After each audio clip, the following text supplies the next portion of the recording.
Hello friends, this is Benjamin from English Classes Online. You are welcome to today's video.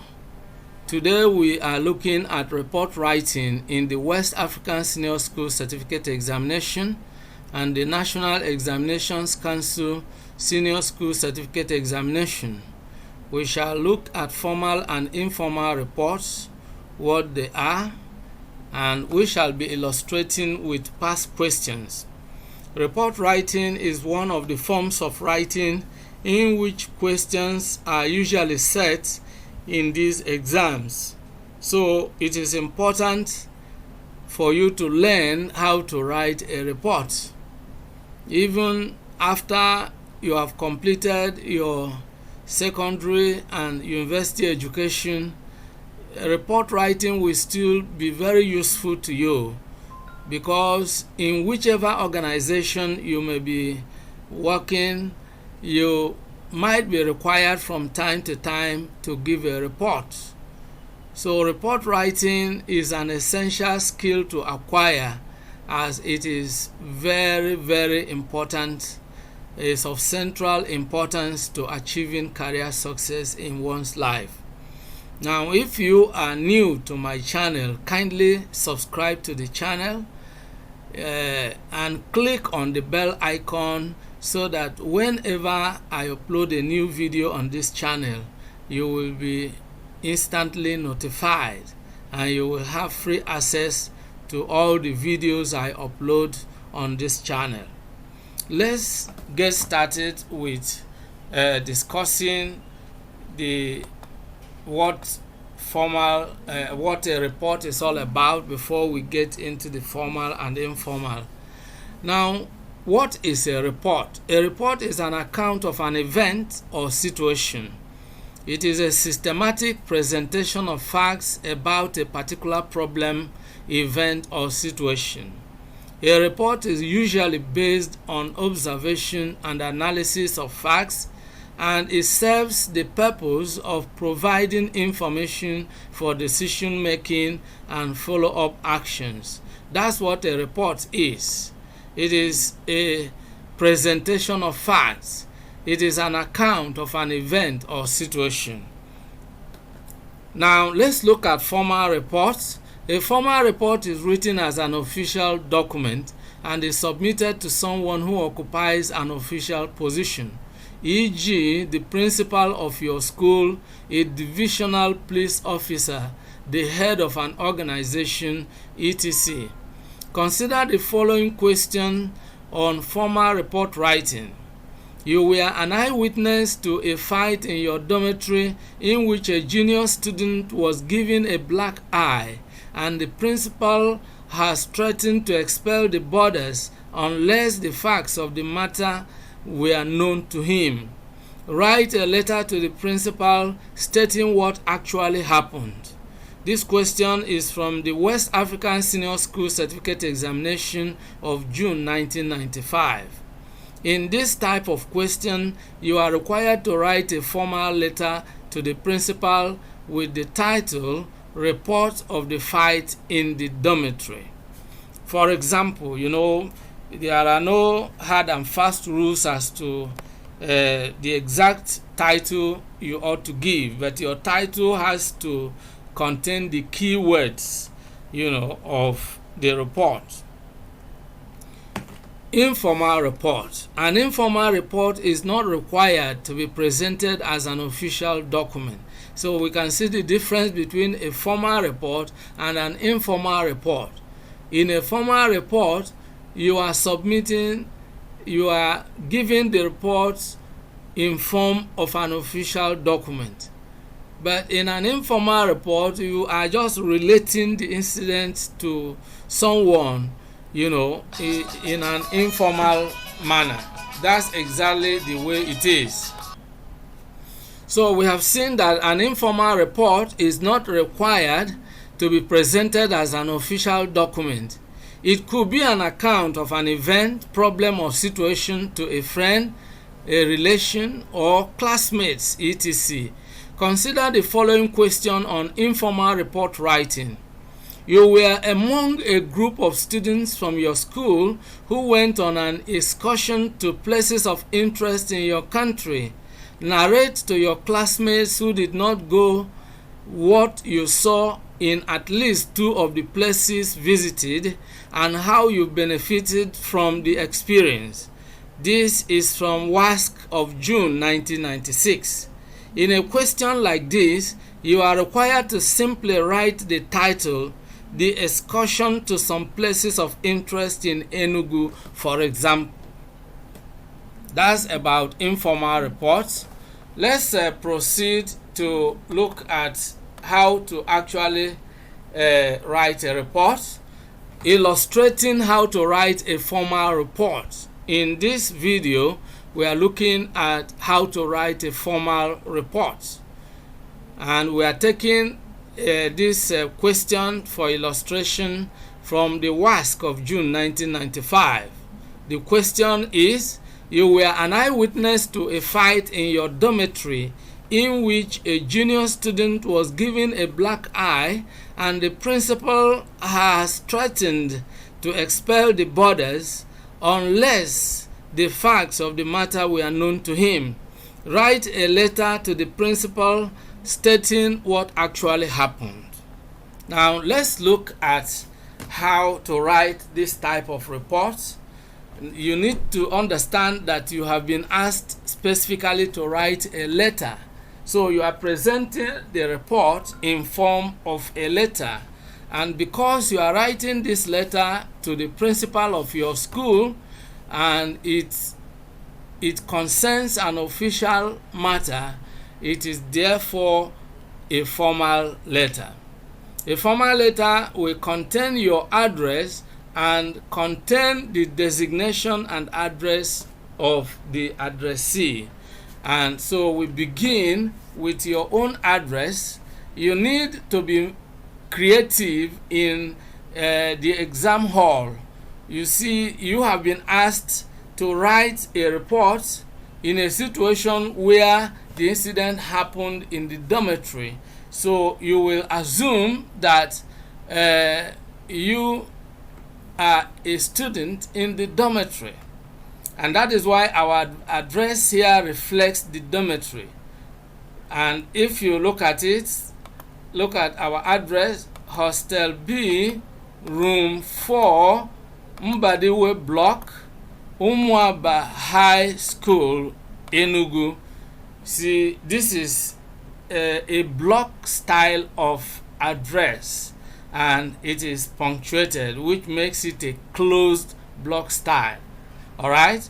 Now the date comes, and you have to take note of how these things are written. 28th September 2012. You can see the comma after September and the full stop after 2012.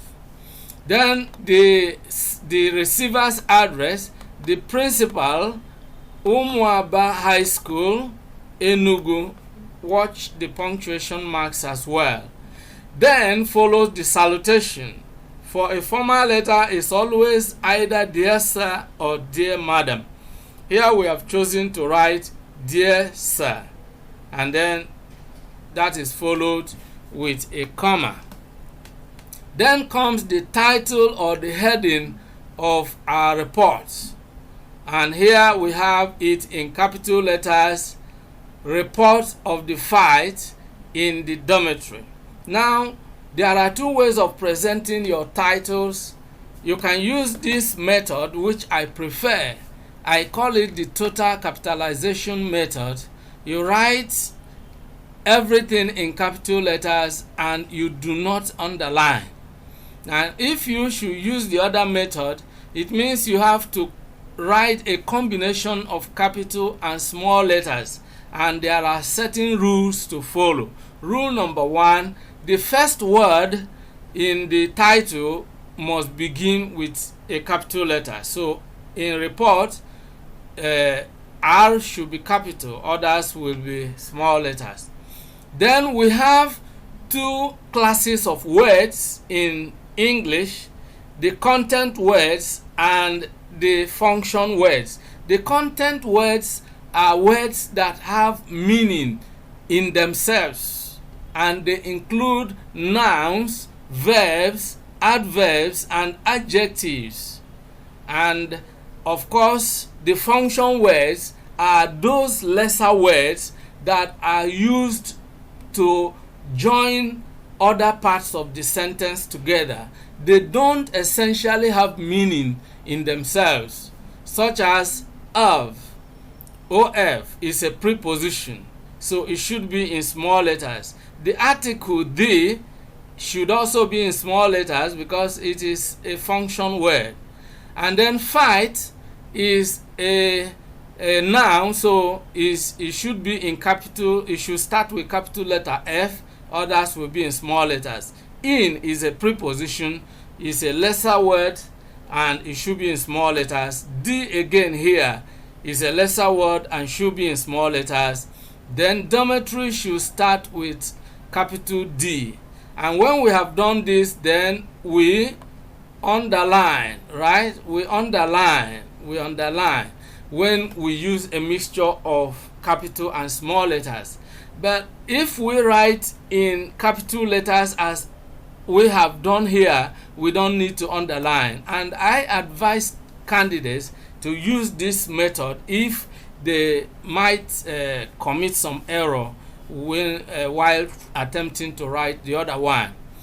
And once you commit an error, you lose marks, at least half a mark for each grammatical error that you commit.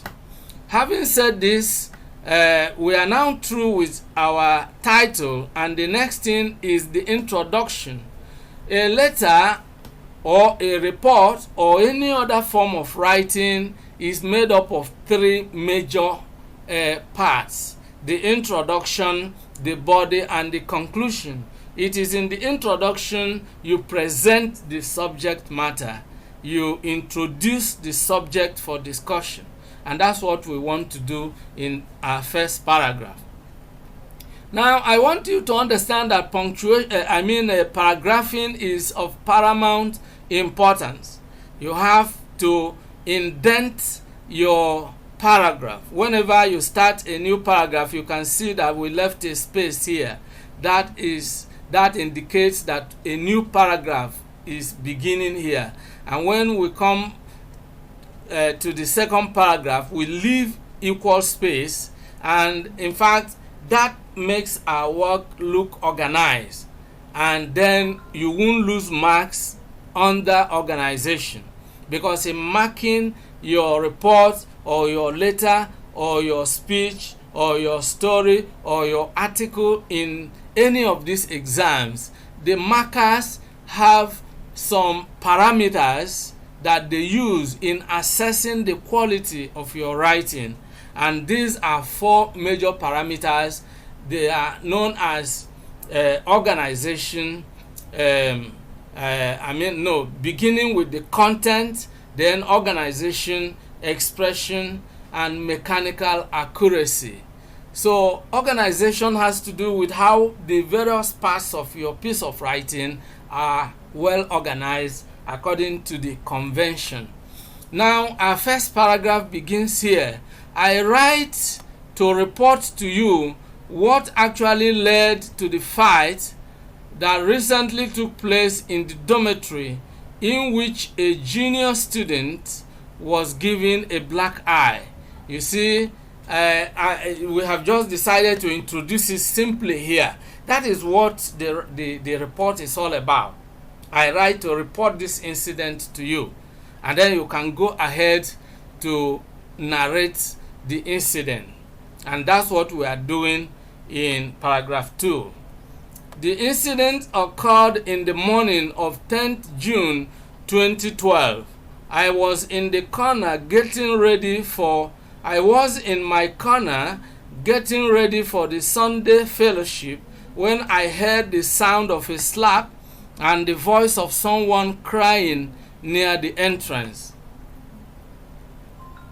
On getting there, I saw Senior Jude Onyisike shouting at Maurice Ugu, a JSS1 student. Alright, now you are narrating the incident. And one thing we also discover here is that a report can use the narrative form of essay writing. You know, there are 4 types of essay: the narrative, the descriptive, the expository, and the argumentative. All right? And we have seen that in writing a report, especially where we are giving account of an incident that happened, we are using the narrative form of essay writing. And in doing that, we have to ensure that the tenses of the verbs we use are in the past tense to reflect the fact that this incident took place in the past. Now, the third paragraph, let's look at it. Earlier, before I left for the bathroom, I had overheard Senior Jude asking Maurice to go and get him a cup of water, Bournvita, milk, and sugar. In response to the demand, Maurice had explained that he could only get a cup of hot water, but that the Bournvita, milk, and sugar were not available. The explanation did not go down well with Senior Jude, who accused Maurice of lying and trying to hide those items away from him. Jude insisted on drinking a cup of hot tea and threatened to deal with the junior student if he did not make those items available immediately. It was at that juncture that I left for the bathroom, as I wanted to get ready for the Sunday fellowship. I had hardly returned to the dormitory when I overheard the slapping, shouting, and crying. Many other students also rushed to the scene, among whom were 2 seniors, Nathaniel and John. At that point, Jude was still slapping Maurice and shouting on top of his voice, claiming that the junior student had disobeyed his instruction. Each time Maurice wanted to say something, Jude would slap him and shout at him. Senior Nathaniel asked Jude to stop slapping Maurice and allow him to explain why he couldn't comply with the instruction given to him. Let's get to the next page. Maurice explained that he did not have the Bournvita, milk, and sugar which Senior Jude had asked for. He said that Senior Jude had been in the habit of forcefully taking those items from him each time he wanted to drink tea. He added that it was the senior who had actually finished those items up the previous day. At that juncture, Senior Jude became furious and brought out his belt and started flogging Maurice. Senior Nathaniel ordered him to stop flogging the poor boy, but the head of the belt had already done the damage to Maurice's right eye. The fight that ensued was between Senior Nathaniel and Senior Jude, who saw Nathaniel's intervention as an affront to him. Senior John and 3 other senior boys that rushed to the scene helped in separating the 2 senior boys who were already exchanging blows. After restoring peace between their 2 senior colleagues, they asked Maurice to wash his bleeding eye, and then they all dispersed, obviously believing that the injury was a minor one. What happened was bullying taken to another level. The senior boys obviously refused to report the incident in order not to implicate their colleague. Moreover, none of the junior boys wanted to report the incident for fear of incurring the wrath of the senior boys. Yours sincerely, Ssce Okuchukwu. Of course, you will notice here that the signature will always come after yours faithfully, and then followed by the full name of the writer. Again, the surname comes first, followed by the first name. That's how it has been in today's video. We have been looking at report writing in the West African Senior School Certificate Examination and the National Examinations Council Senior School Certificate Examination. This is where we draw the curtain in today's video. I want to thank you for tuning in. See you in the next video, and bye bye for now.